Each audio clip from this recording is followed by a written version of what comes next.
E se você não for instruído, você deixa de gastar R$200 a mais de conduíte, que vai impactar na sua conta de luz mensal ao longo dos próximos 20, 30 anos, um valor que vai ser algumas dezenas ou milhares de vezes maior do que esse investimento inicial que você poderia ter feito. Sim. Só de colocar 2 ou 3 conduítes a mais de cada ponto de iluminação já ia fazer você dividir o seu circuito de maneira épica. Uhum. E eu falei agora há pouco que é uma tal de força contra a eletromotriz, não foi? Sim. O que é uma força contra a eletromotriz? Então eu gero no segundo circuito uma corrente em oposição ao que está acontecendo lá. Então, só para deixar bem, tentar ser mais didático possível. Uhum. Eu tô aqui circulando com a corrente no circuito 1, só que essa corrente gera um fluxo magnético que gera no circuito 2 uma corrente menorzinha, pequena, em oposição à corrente que tá lá. Então tá indo pra frente e aí tem a corrente de oposição, tá indo pra trás. Ela é enxergada como uma resistência. E aí o que acontece é que eu aumento a resistência do cabo por causa dessa força contra a eletromotriz. Então, se eu aumento a resistência, aquele circuito lá, para vencer essa resistência, tem que produzir mais corrente.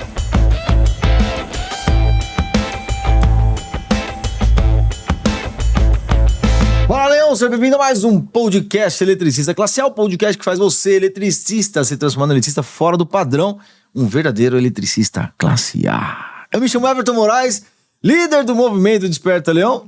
E eu me chamo Gabriel, analista de marketing aqui da Sala da Elétrica. No tema do nosso podcast de hoje, nós vamos falar sobre um tema técnico que também é uma oportunidade para o eletricista, que é a questão de entender da forma correta o que é e como definir uma demanda instalada dentro de uma residência para a definição de projetos elétricos residenciais, solicitação de carga com a concessionária e assim por diante. Bora lá? Bora lá. Então vamos começar aqui. O que é essa demanda instalada? Ah, muito boa, né? É, uma pergunta interessante essa. O Gabriel falou assim, eu vou fazer as perguntas me colocando no lugar de quem não sabe. Aí eu perguntei, você manja? Aí ele, acho que não também. Né? Mas brincadeiras à parte, pessoal, vamos lá. Vamos imaginar o seguinte, demanda instalada é a forma com a qual eu tenho que olhar para uma residência e entender a simultaneidade dos equipamentos que serão ligados dentro da instalação. O que eu quero dizer com isso? Dentro da sua casa, por exemplo, tem quantas tomadas? 20. Você liga as 20 de uma vez? Não. Juntas? Não. Não. Você tem quantos pontos de iluminação? Lâmpadas no teto? Algumas. Né? Você liga todos simultaneamente? Não. Então, a demanda, ela na verdade é um fator que é aplicado dentro de uma instalação elétrica, de maneira com que eu consiga prever qual é a probabilidade de simultaneidade dos equipamentos nessa instalação. Então eu aplico um fator, e a gente vai falar mais à frente desses fatores, mas eu vou aplicar um fator que vai definir para mim o seguinte, a probabilidade de ligar as lâmpadas simultaneamente é de 80%, é de 50%, é de 30%. As tomadas, mesma coisa. Então, a demanda vai ser, na verdade, uma forma de você calcular a potência real da instalação para você não errar na hora de solicitar da concessionária esse valor de potência. Ou seja, uma casa menor tem mais chance de ligar todas as lâmpadas do que uma casa maior, porque tem mais cômodos. Exatamente. Faz total sentido. Por exemplo, então numa casa menor, o meu fator de simultaneidade por ter menos pontos vai ser um fator um pouco maior. Então a probabilidade é 80%, vamos supor. Agora, numa casa que tem muitos pontos, uma casa maior que tem muitos pontos, a simultaneidade vai ser 30%. Então, eu tenho esse fator que vai sendo ajustado em função do perfil dos consumidores, o perfil da residência, da aplicação e das cargas que lá estão. Mas por que é importante definir, ter esse cálculo? Uma das coisas um dos fatores que é muito importante é para você economizar dinheiro do seu cliente. Isso é ponto de partida inicial. Por quê? Porque quando eu defino a demanda instalada, eu vou solicitar corretamente da concessionária de energia.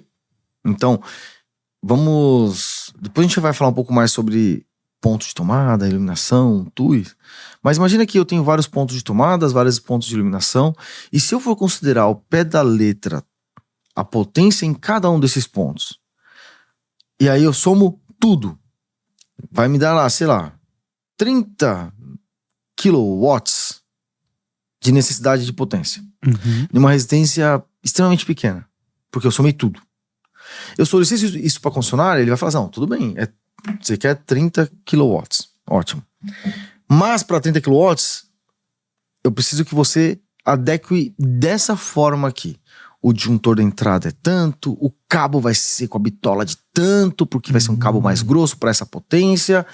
Eu também preciso que você me pague um valor, porque o transformador da rua não atende a sua necessidade. Eu vou ter que trocar o transformador, mas para trocar o transformador, você que paga, como cliente. Sim. Então, se eu fizer errado e solicitar errado, é claro que a concessionária não é besta, né? E ela sabe que existem esses erros. Ela fala assim, calcula direito aí, calcula mais ou menos assim, ó, porque o que você tá pedindo tá errado. Mas se eles viessem fazer o fornecimento, você teria esse monte de custo que sairia do bolso do seu cliente. Que a maioria dos casos não tem necessidade. Exato. Isso eu tô falando da parte da concessionária. Sim. E dentro da instalação, porque os meus cabos, disjuntores, vão ser tudo dimensionado em função das potências individuais desses circuitos internos, tomadas, iluminação. Então, a tendência que eu tenha cabos mais robustos, ou seja, com bitolas maiores, disjuntores com valores maiores de corrente, sem necessidade. E isso resultaria também no seguinte, como não tem os componentes tudo funcionando simultaneamente, e o meu disjuntor tá um disjuntorzão lá, dá um problema numa tomada, nem vai fazer cócega no disjuntor, então eu vou ter problema ainda de funcionamento técnico da minha instalação. Pode queimar muitas coisas ali. Pode queimar, pode pegar fogo, pode simplesmente não proteger sua instalação, sistema de proteção. Isso porque ou dimensionou errado ou só falou, coloca qualquer coisa. Não quero calcular não, coloca qualquer coisa. Esse aí é o pior problema. Eu espero que nenhum dos que está assistindo a gente, ouvindo a gente aqui agora, tenha passado por isso aí. Mas, sim, pode ser isso também. Faz total sentido, então. Mas calcular essa demanda é difícil? Ou é uma fórmula fácil? Como é que é esse cálculo? Não é fácil. Tem que ter um conhecimento e eu tenho várias coisas, né? Então imagina o seguinte, para definir a demanda de uma residência, eu primeiro preciso conhecer quais são os consumidores dentro da residência. Como assim? Os consumidores que eu tô falando são as cargas. Então eu tenho o sistema de iluminação precisa estar dimensionado. Então tem o jeito certo de dimensionar a iluminação.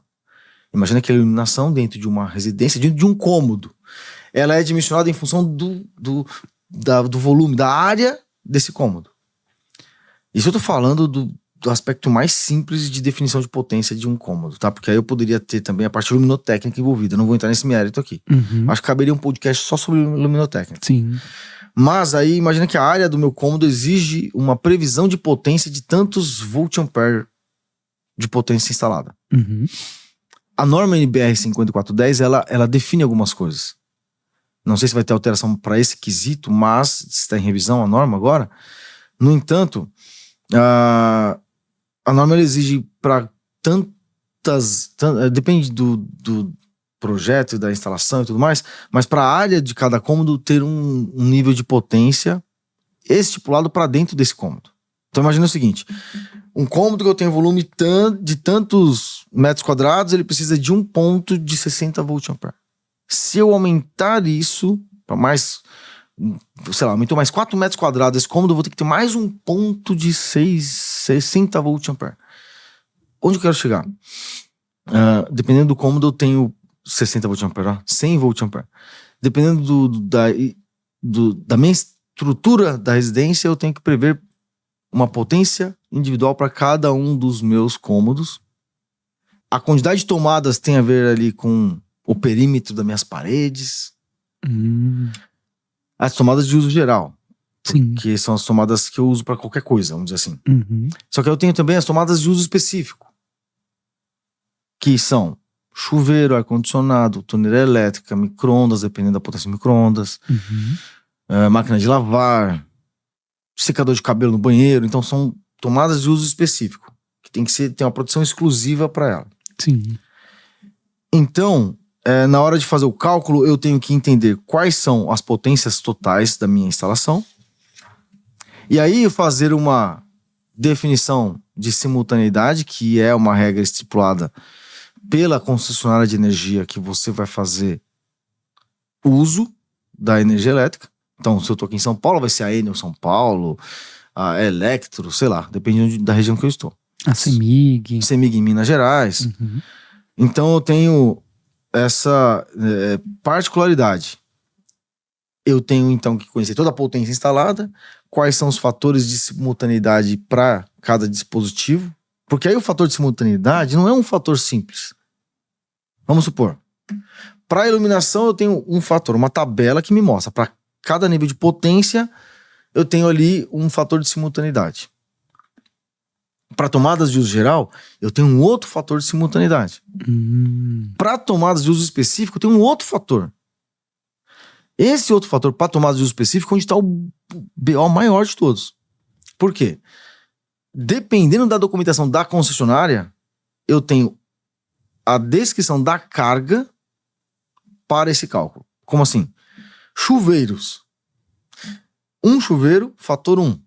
Porque o chuveiro sempre vai ser ligado sozinho, então é 1. Sim. 2 chuveiros. Fator. Aí depende da concessionária. Tem concessionária que fala que é 1 também. Eu posso ligar 2 chuveiros ao mesmo tempo. Sim. E não é uma coisa atípica. E o fato de ser uma potência alta vai impactar diretamente na minha instalação. 3 chuveiros, 0,8. 4 chuveiros. Só que esse fator para chuveiros não é o mesmo para ar-condicionado. Porque quando é ar-condicionado, a probabilidade de ligar o ar-condicionado simultaneamente é muito grande. Porque se tá calor, não tá calor só em um cômodo. Então pode estar calor em vários cômodos ao mesmo tempo. Sim. Vai estar calor em todos os cômodos. Com certeza. Será que vai ter gente em todos os cômodos? Então o fator de simultaneidade ele muda em função da característica de uso do equipamento. Uhum. O ar-condicionado ele é enxergado de uma forma, o chuveiro ele é enxergado de outra forma. Aí eu tenho motores elétricos. Ah, como assim? Motor elétrico dentro da casa? Sim, portão. Às vezes eu tenho uma cisterna para bomba, né? Sim. A piscina. Piscina. Então aí eu tenho também a aplicação individual para motores elétricos. Uhum. Então, não é fácil fazer o cálculo de demanda. Eu preciso consultar uma documentação da concessionária, aplicar os cálculos corretamente para chegar num final ali que é a solicitação de uma potência fornecida da concessionária e principalmente dimensionamento interno dos meus cabos elétricos, disjuntores e assim sucessivamente. Segundo a norma, qual que seria a regra para TUG e TUE? A norma ela define o seguinte, né? Quando eu tenho tomadas de uso geral, o perímetro é que define a quantidade de tomadas de uso geral que eu posso ter na minha casa. Como assim? Bom, se eu tenho uma sala, por exemplo, a cada 5 metros de perímetro eu tenho que prever um ponto de tomada. Isso é o mínimo obrigatório que a norma exige. Uhum. Só que é o mínimo. Eu não posso colocar mais? Posso colocar mais. Mas a cada ponto adicional que eu coloco, eu tenho que prever que esse ponto adicional, dentro de uma sala, por exemplo, tem que ter a previsão de 100 VA. O que isso significa? 100 watts. Não é bem isso aí, né? Mas 100 watts, ok? Uhum. Então, eu tenho o mínimo exigido pela norma, mas eu tenho que usar o bom senso. Se eu tenho uma sala e eu tenho ali a possibilidade de, nessa sala, utilizar vários dispositivos, é bom que eu faça a previsão da forma correta. Sim. Ah, Everton, mas só que na verdade, a potência dos dispositivos que eu coloco na sala não é 100 VA. A televisão consome baixinho. O meu videogame consome pouquinho também. O meu som, sei lá. O fato é que a gente não prevê a potência das tomadas olhando para as cargas. Achei que era. Não. A gente prevê os pontos e as potências dos pontos de tomada olhando, na verdade, para a capacidade do meu circuito elétrico. Ou seja, a capacidade dos cabos que vão alimentar esse circuito. Então eu tenho que prever os circuitos e a quantidade de tomadas a fim de... Eu não posso ter uma situação onde eu coloque equipamentos nesse cômodo ou em vários cômodos de maneira com que eles ultrapassem o mínimo necessário suportado pelos condutores elétricos dessa instalação. Então a minha produção inteira que eu faço não é olhando para a televisão, a potência da televisão. Lembrando, tô falando aqui da TUG, né? Isso que eu tô falando da TUG é igual para iluminação. Ah, mas minha lâmpada não é de 100 volt-ampere. Ela é de 2 watts, porque é LED. Não importa. Eu vou prever porque eu tenho que, na verdade, entender qual que é o consumo máximo para proteger os condutores. E definir depois os disjuntores. Então, para tomada de uso geral e iluminação, eu tenho que fazer essa previsibilidade porque eu estou olhando para o circuito e não para a carga. Uhum. Só que na TUE, que é a tomada de uso específico, aí eu estou olhando para a carga porque eu sei que a carga ela é robusta. O chuveiro de 5.400 watts, ele exige um circuito exclusivo, tomada de uso específico. Então, um circuito exclusivo, específico para o chuveiro. Então, eu vou utilizar diretamente a potência elétrica que eu vou poder instalar naquele ponto, nesse exemplo, 5.400 watts, para que eu defina qual que vai ser o condutor que vai alimentar esse circuito e qual que vai ser o sistema de proteção. Então, no caso da TUI, eu olho para a carga, a potência da carga de fato que eu vou instalar lá. No caso da TUG, eu olho para o limite mínimo, ou melhor, o limite máximo exigido pela ABNT, pela NBR 5410. Qual que é esse limite? Aí tem algumas regras. Vamos supor, eu sei que a norma exige que o cabo de iluminação seja 1,5 milímetro quadrado. Então eu tenho, dependendo de alguns fatores ali, agrupamento, um monte de coisa, eu tenho que esse cabo ele pode suportar uma corrente elétrica que vai variar de 12 a 16 amperes. Então eu tenho que tomar cuidado com esse negócio da corrente elétrica. Logo, eu vou fazer com que esse meu circuito ele tenha, a norma pede, por exemplo, que o circuito de iluminação não ultrapasse ali a corrente de 10 amperes. Tomada de uso geral, não vai poder ultrapassar a corrente, ou seja, eu tenho que ficar atento, na verdade, ao que a concessionária pede para mim na hora de fazer a definição de demanda, ao que a norma NBR 5410 pede para mim na hora de fazer a definição de circuitos, porque eu tenho limite de corrente de 20 amperes para tomadas, eu tenho limite de corrente de 10 amperes para iluminação. Começa a ficar um negócio confuso, complexo, cara. E se eu fizer da forma errada, existem alguns riscos. Um dos riscos é eu colocar fogo nessa instalação. Sim. O outro risco é eu fazer uma solicitação da concessionária com valor de potencial superdimensionado e acabar perdendo dinheiro. É meio complexo a parada. Ser eletricista não é pra qualquer um, não. É algo sério. Não. É sério. E o agrupamento de circuitos, como que ele entra nesse cálculo? Aí, olha só como é que é complexa a parada, né? Vamos lá. Eu sei que dentro de uma instalação, eu vou ter, então, com base nessa nossa conversa aqui, o seguinte, a cada tantas tomadas eu vou ter um circuito, ou seja, um disjuntor protegendo. A cada tantos pontos de iluminação eu tenho outro disjuntor, outro circuito. Então pode ser que dentro de uma residência, dependendo do porte da residência, eu tenha 3 disjuntores para tomadas de uso geral, 2 disjuntores para iluminação, outros, sei lá, um disjuntor para chuveiro, um disjuntor para torneira elétrica, um disjuntor para máquina de lavar, um disjuntor para, sei lá, portão elétrico da garagem. Mas o portão elétrico é potência baixinha, só que ele tem que ser enxergado com uma potência exclusiva para ele, um circuito exclusivo para ele. Então eu falei aqui vários circuitos, vários disjuntores alimentando a minha instalação inteira. Só que na hora que esses vários disjuntores estão ali, isso quer dizer para mim que eu tenho vários cabos que vão sair do meu quadro de distribuição. Esses vários cabos precisam passar por dentro dos conduítes, né? Sim. Os conduítes, que são, na verdade, os eletrodutos flexíveis, não é isso?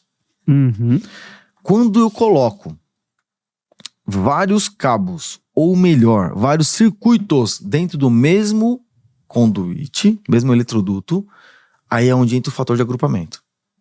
Se eu colocar só, vamos supor, a tomada de uso geral da sala é uma fase, um neutro e um terra. Passei 3 cabos. Isso aqui é um circuito. Porque é os 3 cabos do circuito da sala. Nesse mesmo conduíte, nesse mesmo eletroduto, eu tenho que passar também, já que está indo para a sala, vou passar também os cabos da iluminação da sala. Que também são fase, neutro e talvez o terra, dependendo da instalação. Às vezes não tem, mas deveria ter, ok? Tenho 6 cabos ali, que representam 2 circuitos. Cada um tem um perfil de consumo de corrente elétrica, gera um fluxo magnético interno. E quando eu junto o fluxo magnético dentro, né, de um mesmo ambiente confinado, eu vou ter uma reação que é um fluxo magnético de um circuito impacta nos cabos elétricos do outro circuito. Vamos imaginar o seguinte, um motor elétrico, se a gente fosse representar um transformador, melhor assim. Um transformador, imagina que eu tenho assim, ó, 220 volts entra no primário e sai 12 volts no secundário, certo? Perfeito. Isso aqui, ó, pra quem tá vendo a gente no vídeo, vai ver o meu desenho aqui. Quem não tá vendo, imagina o símbolo de um transformador, que é uma bobina de um lado, uma bobina do outro, 220 volts entra e 12 volts sai. Só que não tem ligação elétrica entre essas bobinas, tem? Não. Então assim, ó, isso aqui são os cabos da primeira bobina, esses aqui são os cabos da segunda. Só que não é ligado fisicamente os cabos. Não. Só que eu jogo 220 volts aqui e sai 12 aqui. E não tem ligação elétrica nenhuma entre os cabos. Ou seja, o fluxo magnético gerado pelo primeiro ponto aqui induz, no segundo, uma força contra-eletromotriz. Ou seja, ele gera aqui no outro lado tensão elétrica. Combinado? Sim. Se eu tenho um ambiente que está confinado, um eletroduto flexível, um conduíte, eu tenho dois circuitos diferentes, que se comporta como se fosse um transformador. Sim. Só que eu gero, a corrente de um gera no outro circuito uma indução. E eu falei agora há pouco que é uma tal de força contra-eletromotriz, não foi? Sim. O que é uma força contra-eletromotriz? Então eu gero no segundo circuito uma corrente em oposição ao que está acontecendo lá. Então, só para deixar bem... tentar ser mais didático possível. Eu tô aqui circulando com a corrente no circuito 1, só que essa corrente gera um fluxo magnético que gera no circuito 2 uma corrente menorzinha, pequena, em oposição à corrente que tá lá. Então tá indo pra frente e aí tem a corrente de oposição, tá indo pra trás. Ela é enxergada como uma resistência. Entendi. E aí o que acontece é que eu aumento a resistência do cabo por causa dessa força contra-eletromotriz. Então, se eu aumento a resistência, aquele circuito lá, para vencer essa resistência, tem que produzir mais corrente. Então, em um circuito agrupado, com vários agrupamentos ali, 2 circuitos dentro de um único eletroduto, eu tenho maior corrente elétrica só porque eu usei o mesmo condutor, mesmo eletroduto, para pôr vários circuitos. Isso pode causar um incêndio, talvez, né? Ou não? Só se eu errar muito, né? Mas imagina o seguinte, o meu cálculo falou que seria 10 amperes de corrente elétrica naquele circuito. Só que o fato de ter o agrupamento eleva essa corrente para 12. Então eu tenho que ficar atento nisso porque os meus cabos têm que suportar esse novo excesso de corrente. O meu disjuntor tem que proteger considerando esse agrupamento. Então o que é o agrupamento? O agrupamento é uma forma de eu entender como que a distribuição elétrica dos circuitos da minha instalação é feita dentro dos meus cômodos, de maneira com que eu possa entender e prever qual que é o melhor circuito, a melhor passagem, o melhor caminho que eu tenho que colocar cada um dos circuitos para minimizar o impacto de geração de corrente dentro dos eletrodutos, porque senão isso vai impactar na potência total da minha instalação e, no final das contas, impacta também na minha demanda instalada, porque eu calculo a demanda em função da potência elétrica. Sim. Então, não é só entender quantas tomadas ou ponto de iluminação eu tenho. É entender quantas tomadas, pontos de iluminação e por onde os circuitos passam para que eu consiga entender qual que é a potência real para aí sim eu aplicar o fator que a gente falou anteriormente lá, que é o fator de demanda. A previsão de simultaneidade, né, que a gente falou. Sim. Cara, a parada é um pouco... Eu não sei se eu consegui ser didático aqui. Consegui entender? Consegui. Então, beleza. Então a galera... O Arquimedes, conseguiu entender? Olha lá, então top, né? Porque só no áudio, sem usar lousa. Imagina a minha dificuldade aqui de não usar a lousa. Até coloquei aqui um desenho no roteiro do podcast aqui, né? É meio complexo. Agora faz sentido. Eu tô lembrando de quando a minha casa estava em obra e eu ficava me perguntando por que não tem um único conduíte saindo do disjuntor geral ali, levando pra casa inteira? Por que tem que ter vários aqui? Agora faz total sentido. Porque senão você teria que ter uns cabos mais robustos, a potência maior. Ou seja, gastar mais também. Gastar mais dinheiro. Porque eu lembro quando eu comprei os cabos, eu fiquei, caramba, pressão diferente quando a bitola vai aumentando, ele vai ficando mais caro. E sabe o que é bizarro? Olha só, ainda bem que você falou isso, né? Ó, não é só o fato de gastar mais dinheiro pro cliente, não. Concorda comigo que eu acabei de falar pra você que existe uma coisa que acontece na elétrica que aumenta a corrente elétrica circulante, mas não é da carga. Sim. Não é a lâmpada, nem a tomada que está gerando essa corrente a mais. Uhum. É só o fato de você colocar os circuitos juntos. Sim. Olha que coisa, né? Então eu aumentei a potência exigida da minha instalação porque eu joguei circuitos agrupados. Não foi isso que eu falei? Foi. Só que essa potência é real e ela existe a mais mesmo. Uhum. Então a concessionária vai ter que te dar mais potência só porque você colocou os condutores tudo agrupado. Sim. Então, na verdade, é um custo a mais para o consumidor, um custo a mais que você vai pagar de potência no seu relógio, na conta de energia, mas existe um custo que parece que não faz sentido, mas faz total sentido, que é a concessionária tem que conseguir gerar essa potência a mais também. Sim. Então vai vir da hidrelétrica uma necessidade de ter mais água circulando lá na hidrelétrica para conseguir gerar essa potência a mais, que é só porque você agrupou os circuitos na sua casa. Nossa. Se a gente olhar para sua casa em específico e falar assim, na casa do Gabriel, talvez a potência não impacte ali na geração de megawatts que é gerada a cada segundo lá na Itaipu, por exemplo. Uhum. Mas se eu olho isso aí para tantas milhões de residência, Sim. você entende o efeito colateral dessa parada? Uhum. Se por rua tiver 2 casas que precisa disso, quantas ruas não tem no Brasil? Exato. Só 2 casas? 2 é pouco, é quase nada. Mas no Brasil inteiro já... Você consegue entender também que às vezes você tá ali comprando material para fazer a construção? Uhum. E se você não for instruído, você deixa de gastar R$200 a mais de conduíte, que vai impactar na sua conta de luz mensal ao longo dos próximos 20, 30 anos, um valor que vai ser algumas dezenas ou milhares de vezes maior do que esse investimento inicial que você poderia ter feito. Sim. Só de colocar 2 ou 3 conduítes a mais de cada ponto de iluminação já ia fazer você dividir o seu circuito de maneira épica. Uhum. É surreal esse negócio. Por isso que quando em 97, 96, quando meu pai pegou e construiu o andar de cima da casa onde eu morei na minha infância, e ele mora lá até hoje, eu tava acompanhando meu tio lá, e eu ainda não era formado em elétrica ainda, mas meu tio ele já tinha esse conhecimento. Ele falava assim, vamos colocar aqui conduíte pra todo lado. 2 coisas vai acontecer, vai melhorar pra gente passar os cabos, e também se amassar algum ali, encher de concreto, a gente não vai ter problema nenhum. Então na laje do meu pai é cheio de conduíte pra tudo quanto é lado, aí ficou um negócio parecendo um varal. Parecia absurdo no momento, mas hoje eu olho pra aquele negócio das duas. Eu nunca perguntei isso pro meu tio Milton, mas eu não sei se ele sabia do agrupamento ou se ele tava entendendo ali a viabilidade e evitar um possível quebra-quebra no final. Mas que ele ajudou na parte de agrupamento da casa do meu pai, ele ajudou. Sim.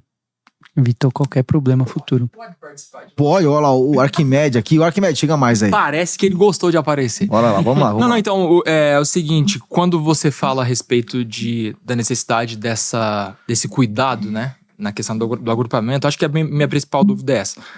Olha só, a gente vai fazer um corte aqui da participação do Arquimedes aqui. Vamos fazer um corte depois desse momento aqui. O Arquimedes, nosso videomaker, participando aqui do nosso episódio do podcast Resistência Classe A. Muito bom.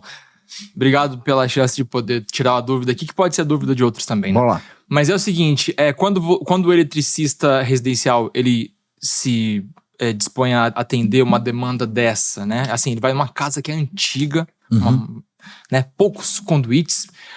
A demanda que a casa atendia antiga, isso aí você vai poder explicar também para mim durante a sua resposta, mas assim, o que se gastava antes de energia com os equipamentos que tinham antes e os que gastam hoje, né? Dizem que chuveiro parece que aumentou bastante a potência, né? E tudo mais. Então, o eletricista encontra esse desafio também, né, Everton? Em relação a quando ele precisa fazer essa atualização seguindo a norma atual, as atualizações, enfim. Queria que você transcorresse um pouco em cima disso, né?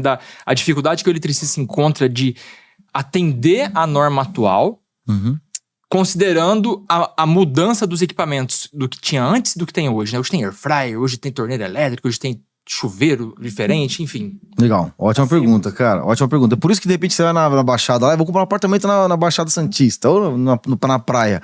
Aí você fala, não, aqui precisa ter ar-condicionado, cara. Aí você vai ver pra colocar um ar-condicionado, o prédio fala assim, opa, não pode não.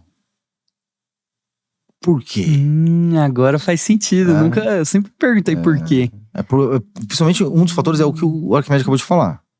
Tem, não sei por quê, mas tem prédios novos que não permite. Mas eu acho absurdo isso. Sim. Mas, é isso que o Arquimedes falou, o perfil de consumo do passado é totalmente diferente do atual. Sim. Então antes eu tinha um chuveiro que era 4.400 watts. Hoje eu posso ter até 7.600 watts de chuveiro. Nossa. Antes não existia air fry, micro-ondas. E eu tenho várias instalações que têm mais de 20, 30 anos que estão intactas e sem alterações. Então o que acontece normalmente com o profissional Arquimedes? Ele tem que atender muitas vezes instalações que ele vai precisar fazer uma solicitação de aumento de demanda. Por quê? Das duas uma, ou é um pequeno comércio, uma indústria que precisa ter um fornecimento maior porque está tendo vários problemas lá internos de elétrica, ou pode ser uma residência que de repente está tendo um problema sério de fornecimento. Como assim? Não é incomum você ouvir o seguinte do eletricista: cara, eu fui atender um cliente que direto o cabo de entrada que vem lá na bengala, lá no poste, ele rompe. Rompe por quê? Porque o cabo é fino, corrente alta, e aí o consumo da residência acaba aquecendo aquela conexão ali e rompe. Derrete a parada. Aí a concessionária fala assim: olha, tem que fazer um aumento de demanda aí. Faz uma solicitação de aumento de demanda. Por quê? A concessionária tem que vir e aumentar a bitola do cabo que entra. Não pode ser de 6, tem que ser de 10, por exemplo. Milímetros quadrados, tá?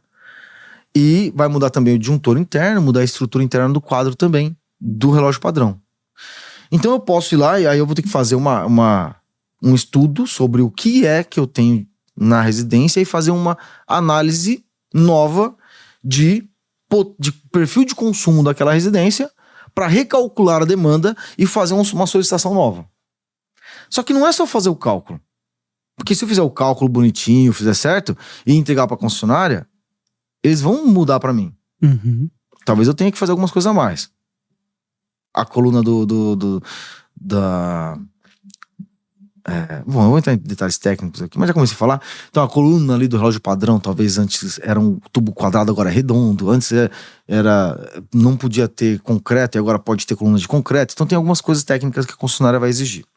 Só que, se eu tive que fazer uma solicitação de demanda nova, quer dizer que a minha instalação inteira dentro da casa tá ruim. Sim. Tá desatualizada. Então eu tenho que fazer uma solicitação de demanda, solicitar o fornecimento de aumento de demanda, aumento de carga, e esse aumento de carga vai resultar no seguinte: a partir do momento em que eu faço isso, toda a instalação elétrica da minha residência deve ser alterada. Porque ela foi construída para aquela carga antiga. E aí eu vou trabalhar em função de reconstruir a divisão dos pontos de circuitos, tomadas, iluminação, tomada de uso específico dentro da minha instalação, recriar os circuitos internos. E aí a dificuldade, linkando com o nosso último assunto aqui, eu não consigo colocar mais conduítes, mais eletrodutos no negócio acabado, né? Então, nesse caso, o agrupamento vai impactar legal nesse novo formato de consumo. Sim. A não ser que eu quebre mesmo e vou fazer essa infraestrutura civil. Quando eu comprei aquela casa nova, eu queria mais tomadas, tinha quase nada de tomada. Eu falei, não dá pra viver. Colocou uma TV aqui na sala, um celular carregando, já era, acabou as tomadas. Tinha quase nada. Eu tive que colocar mais conduíte, porque os conduítes que tinham eram poucos, quase nada ali, e não seria suficiente para a quantidade de tomada que eu queria. Mas provavelmente você colocou conduíte no máximo que sai do teto até a parede só. Mas eu tive que colocar também do quadro? Do quadro. Ah, legal, ótimo, isso é bom pra caramba. Ainda bem que você fez sem saber, mas você fez. Porque o mais comum é o quebrar do teto até a parede. Isso aí é o menor dos problemas. O maior problema é o que sai do quadro de distribuição pra dentro da minha instalação. Sim. Porque, por exemplo, agora não é mais um chuveiro de 4.400, agora são 3 chuveiros na minha casa. Pô, eu vou passar 3 circuitos de alto valor de corrente em um único conduíte, tô lascado. Se ligar simultaneamente, então, ferrou. Sim. Então, o que eu tenho que fazer? Passar um conduíte individual para cada um. É a melhor das situações. Eu consigo fazer isso? Eu não consigo fazer isso? Eu não consigo por quê? Porque vai ficar caro? Porque pode ser que fique caro na obra, mas vai ficar caro para sempre se você fizer no mesmo eletroduto. Sim. Então, são coisas que Cara, é complexo, né? O cálculo, ele não é fácil. Exige norma e documentação da concessionária. Mas impacta diretamente em como é que a residência, como é que os consumidores, as cargas nessa residência vão se comportar ao longo da vida. Não no próximo mês ou durante a instalação. Ao longo da vida. Sim. Ou seja, tá na mão do eletricista ali, ó, fazer o cliente gastar ou não a mais pro resto da vida, por causa desses pequenos detalhes que de pequeno não tem nada. É até por isso que quando a gente desenvolveu o ECAD Labs, olha só, o ECAD Labs, ele é um software que a Sala Elétrica lança no mercado que faz projetos elétricos residenciais. Sim. E você coloca lá os pontos de tomada, os pontos de iluminação, tomada de uso específico, e o software ele identifica sozinho e de forma automática todos os melhores caminhos para a passagem dos condutores e circuitos. Já facilita muito pro eletricista. Porque ele vai clicar no botão e vai falar assim, ó, distribui circuitos. Ele vai pegar e falar, opa, o melhor caminho é esse aqui, o outro melhor caminho é esse.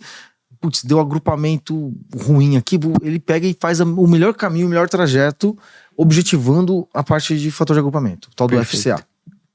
E ele já faz de acordo com a NBR 5410. Ele coloca o mínimo necessário de tomadas, mínimo necessário de pontos de iluminação. E aí o eletricista pode ir lá e fazer a distribuição de pontos a mais, se ele quiser. Ele vai fazer... Aí tem os tomadas de uso específico também. Ele vai pegar e vai entender todo o perfil de potência. E ele vai te dar todos os cálculos com base na demanda. E aí você vai poder selecionar a companhia ali que fornece energia elétrica, então a concessionária. E ele já tem as normas internas que calcula automaticamente para você tudo. Então, o ECAD Labs não é só um software que permite com que você faça projetos elétricos. Ele te faz economizar tempo, errar muito, muito, muito menos e até fazer o seu cliente ganhar mais dinheiro, né? Ou gastar menos dinheiro no futuro. Então, essa é a facilidade que o ECAD Labs traz para o eletricista. Para finalizar aqui, Everton, queria saber quais são os erros mais comuns ao superdimensionamento desses cabos. Os erros mais comuns. Legal. O primeiro, vamos falar do impacto do superdimensionamento, né? O erro do superdimensionamento é esse erro que a gente falou no início aqui, ao longo do nosso podcast, que é eu calcular errado e colocar mais potência do que eu deveria no meu cálculo e pedir para a concessionária uma potência a mais. Sem necessidade. Então os erros mais comuns é não consultar a documentação da concessionária, que é uma norma interna. Sim. Aqui na Enel São Paulo, por exemplo, é a Ligue BT 2014. É 2014. Mas cada concessionária tem a sua norma, né, a norma interna de cálculo de demanda. Então, não consultar a norma correta. Por quê? Porque você vai encontrar algumas boas práticas de mercado. Tanto é que lá no aplicativo no ECAD Labs tem lá, seleciona a sua concessionária, você vai selecionar a concessionária. Só que se você não tiver a concessionária na lista ali, é quase improvável, mas se você não tiver a concessionária na lista, a hora que você pode selecionar outros. Quando seleciona outros, aí existe uma boa prática que não é da BNT 5410, não, é de dimensionamento de projetos. Existe uma boa prática que fala assim, olha, existe um fator que pode ser válido para todo mundo para definição de demanda, que é uma tabela de fator para iluminação de geral, uma tabela que é para tomadas de uso geral e uma tabela específica para tomadas de uso específico, certo? Só que essa tabela de tomadas de uso específico, na verdade, ela não considera a carga. Lembra que a gente falou da diferença do chuveiro e do ar-condicionado? Sim. Aqui não, aqui é só tomada de uso específico, não importa qual é o produto. Então ela tem um fator lá que você pode aplicar. Se eu fizer com base nisso, eu corro o risco de errar. Sim. Porque não tá na regra da concessionária e eu posso estar errando no dimensionamento de potência. Por que isso é uma coisa que você tem que se atentar? A concessionária, ela exige algumas coisas e você tem que seguir essa regra, cara. Sim. Porque ela conhece o perfil de consumo local, ela conhece o perfil de fornecimento que ela pode entregar, ela consegue entender também o nível de especificidade do cálculo que deve ser atendido, porque vai impactar mais ou menos na rede elétrica dela. Uhum. Então você tem que seguir a norma. Sim. Um outro erro importante, né? Já que você perguntou dos erros aí. Um outro erro importante é você calcular tudo bonitinho, a potência, a demanda, tá ok. Só que você não se atentar num detalhe que é o balanceamento de carga na hora do projeto. O que é o balanceamento de carga? É você olhar para como você está distribuindo os seus circuitos, ou seja, os disjuntores, nas fases que você está pegando da concessionária. Quando é apenas uma fase, não tem como errar. É só naquela fase. Uhum. Quando eu tenho 2 ou 3 fases, aí eu preciso entender quanto de demanda que eu estou exigindo em cada uma das fases. E aí eu preciso me atentar bastante nisso. Por quê? Se eu errar nesse balanceamento de fases, eu posso ter, vamos supor, uma instalação que tem, sei lá, uma necessidade de produção de 50 amperes. Eu posso ter uma fase com, sei lá, 27 amperes, outra com 38 amperes, a outra com 42 amperes. Uhum. Porque eu errei na hora de balanceamento, fazer o balanceamento de fase. Uhum. Balanceamento de carga, que é o famoso balanceamento de fase. Então eu preciso separar os circuitos de maneira com que eu tenha o mais próximo possível da equiparação desses valores de corrente. Só que também não é um negócio fácil. Por quê? Porque eu preciso entender o seguinte, olha, para a corrente ser muito próxima uma da outra, então eu vou colocar aqui um circuito na fase 1, um circuito na fase 2 e assim por diante. Só que na hora de fazer isso eu tenho que ser inteligente. Lembra do fator de simultaneidade? Uhum. Então eu vou colocar ali, vou distribuir entre as fases potências, ou seja, a potência demandada desse circuito é X e desse aqui é Y, vou colocar os dois que um vai contrabalancear o outro. Mas eu também tenho que tender a colocar os tipos de circuitos também divididos. Por exemplo, tenho 4 circuitos no meu quadro, 2 de iluminação e 2 de tomadas. Uhum. Na hora de balancear, eu vou tender a colocar um de tomadas de iluminação em uma fase e um de tomadas de iluminação em outra fase. Porque aí eu não corro o risco de errar na demanda ali. Porque se eu colocar todos de iluminação em uma fase, todos de tomadas em uma outra fase, eu vou ter erro. Sim. Vou ter erro. E por que isso é importante? Só para finalizar. Porque se eu não balancear as fases corretamente, eu vou cometer um outro erro, e isso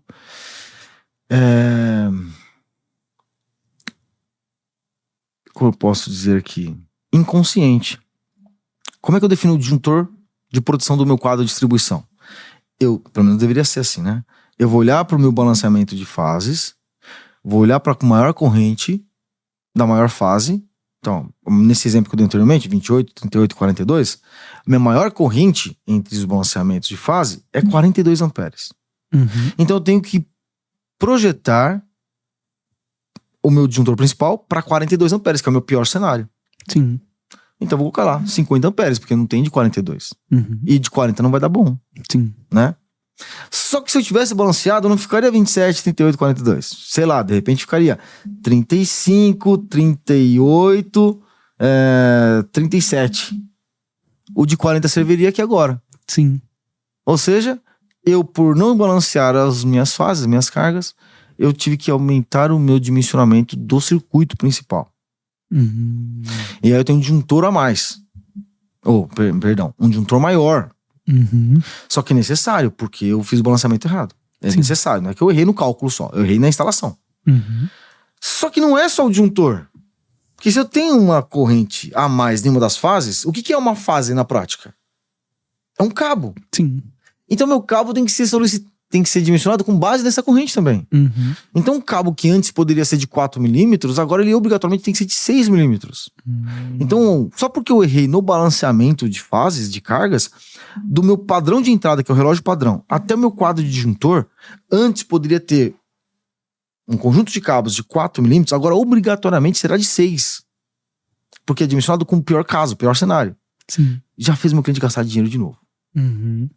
Então, assim, é muitas nuances, muito... E o legal, né? De novo, vou ressaltar aqui do ECAD Labs, porque no ECAD Labs, na hora que você entrar nos quadros de circuito, tem um botão de balanceamento por quadro. Se tem só um quadro na residência, se tiver 2, ele vai te mostrar por quadro. A hora que você clica no balanceamento, ele te mostra ali como é que tá o balanceamento. E aí você pode falar assim, opa, calma aí, dá pra me ajustar aqui, ó. Você vai lá, muda um circuito 1 pra fase R, pra outra pra fase S, assim por diante. E aí ele vai te mostrando ali como é que tá o balanceamento. Com base no cálculo de demanda. Então, cara, a parada fica surreal, assim. Mais prático. Um cálculo que é difícil se torna simples. Cara, se torna automático. Como é que se torna simples, né? Fala assim, eu não preciso pensar nesse cálculo aqui. Sim. Eu não preciso me preocupar em errar. É só eu me preocupar em desenhar o projeto, né? Colocar os pontos de iluminação e tomada no lugar certo e os eletrodutos no lugar certo, que pronto, tá pronto. Não só o projeto elétrico, mas todo o cálculo de demanda que eu vou precisar juntar para enviar para a concessionária depois. Facilita e agiliza também, porque entrega mais rápido. Exato. E evita o erro. Exatamente. Faz seu cliente ganhar mais dinheiro. Uhum. Faz você ter mais autoridade, porque você entregar um projeto elétrico completo do jeito que a gente... Nossa, cara.